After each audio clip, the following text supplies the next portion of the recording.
बिस्मिल्लाहिर्रहमानिर्रहीम। अस्सलाम वालेकुम। आप देख रहे हैं न्यूज़ 360। मैं हूं आपका मेज़बान शहरियार सिद्दीकी। नाजरीन, कमसिन बच्ची के मुबैना अगवा केस रियासत बनाम ज़हीर अहमद और दीगर के हवाले से बात करेंगे।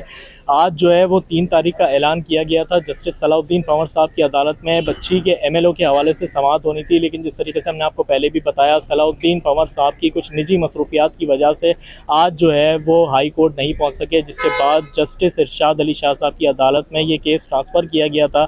महज जो है वो 1 से 2 मिनट की समाअत हुई, जिसमें जस्टिस इरशाद अली शाह साहब की तरफ से ये कहा गया कि केस जो है वो जस्टिस सलाउद्दीन पंवर साहब की अदालत में ही चलेगा और जो है इसी हफ्ते की कोई तारीख दे दी जाएगी।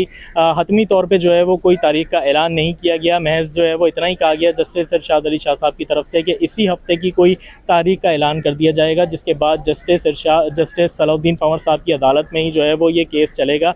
जिस तरीके से बच्ची के वालिदैन की जानिब से बार बार ये कहा जा रहा है कि बच्ची का MLO इस केस में अहम पेशरफ ला सकता है, बच्ची के MLO के हवाले से जो है वो इसी हफ्ते के किसी कोई तारीख दी जाएगी, जिसके बाद ये फैसला होगा कि कमसिन अगवाशुदा बच्ची का जो है वो MLO होगा या नहीं। वक्तन फ़वक्तन इस केस के हवाले से जो है वो हम आपको तफसीलात से आगाह करते रहेंगे। इस केस की तमाम तर तफसीलात जानने के लिए, मज़ीद अहम खबरों से बाखबर रहने के लिए हमारे चैनल न्यूज़ 360 के साथ जुड़े रहिए। अपना बहुत ख्याल रखिए। इसी के साथ अपने मेज़बान शहरियार सिद्दीकी को दीजिए इजाज़त। अल्लाह हाफ़िज़।